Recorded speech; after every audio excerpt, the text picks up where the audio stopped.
어차피 인생의 주인공은 다 정해져 있는 거란다.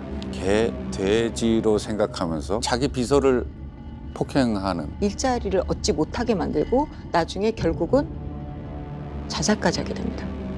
우리는 그 상황에서 부당하다고 말을 못하는 걸까? 자, 근데 우리가 오늘 대화를 나누는 네. 거에는 커다란 어떤 경계가 있어요. 갑과 을이라는 아, 게 있잖아요. 네. 그러니까 우린 지금 갑이 을한테 벌이는 행동에 대해서 얘기를 하고 있어요. 네. 영화 내부자들을 보면은요, 장필우라는 인물이 있습니다. 맞습니다. 그 차기 대통령을 꿈꾸는 부패한 정치인이죠.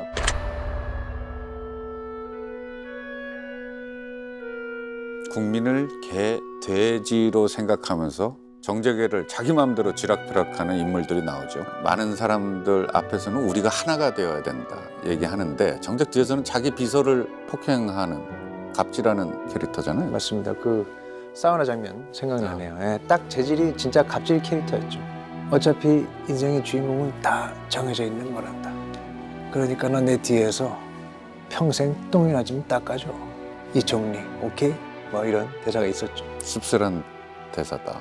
인생의 주인공은 정해져 있다라는 거. 장필우라는 캐릭터가 그런 거예요. 타고나기를 다른 사람보다 위에 있다고 생각하는 이런 사람들이 사실 영화 속에만 존재하는 게 아닙니다. 우리 일상에서 만날 수 있는 군상이다라는 거가 이게 참 안타까운 거죠. 맞습니다. 그 감독님이 영화 얘기하시니까 저도 어시스턴트란 영화가 생각이 나요.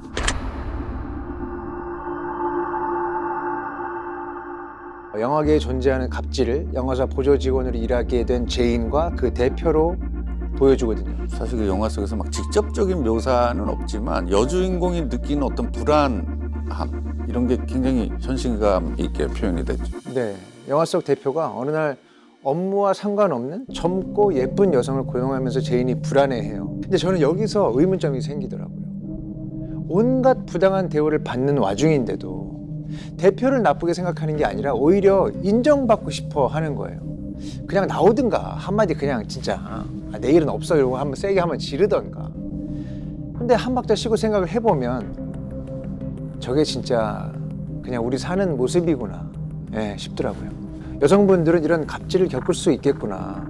국내나 외국이나 마찬가지고 여자들이 정말 살아가기 힘든 세상이구나. 그런 생각이 들었습니다.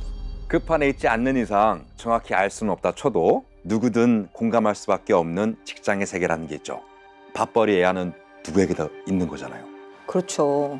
아무래도 갑과 을이 있을 수밖에 없는 직장의 세계, 업종을 막론하고 이 안에서 상처를 받는 을들이 생길 수밖에 없는 것 같아요. 최근에 영화 타르라는 작품을 봤습니다. 거기에 케이트 블란쳇이 나와요.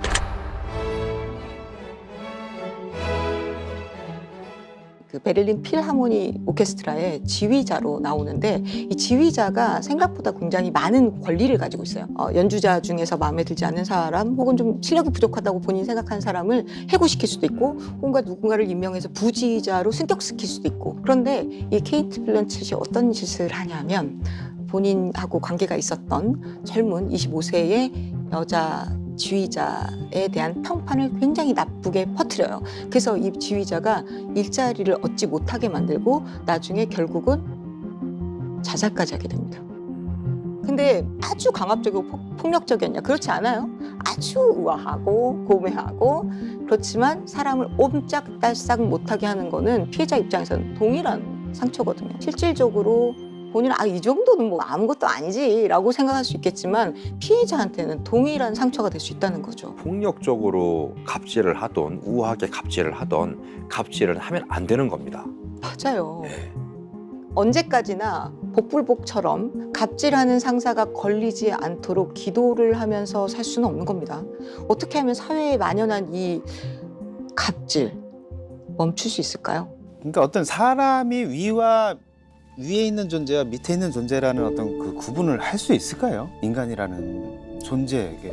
사실 인간은 다 동등하고 평등한 입장인데 이게 뭔가 사회 구조가 그렇게 평등하지 못하게 자꾸 그런 상황을 만들게 되는 것 같아요.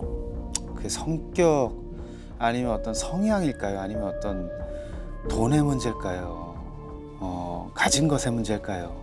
참 어렵습니다. 네. 그나마도 요즘에는 이제 뭐 SNS와 유튜브 뭐 인터넷이 발달을 하면서 옛날처럼 정말 자기 마음대로 막무가내로 갑질을 할 수는 없는 현실이 되긴 했잖아요. 그렇죠. 이제는 뭐 회사라면 회사 사내 내부에서만 그 공유되는 게 아니라 이제 어떤 한 그런 갑질에 대한 사건이 있으면 전 국민이 알 수밖에 없는 이제 지금 뭐 온라인의 인터넷의 세상이니까.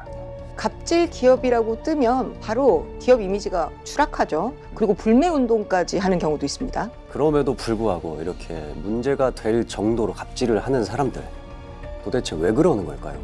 갑질당한 피해자들은 어째서 침묵하는 거고 또 누군가들은 그 갑의 입장에서 그들의 편이 되는 걸까?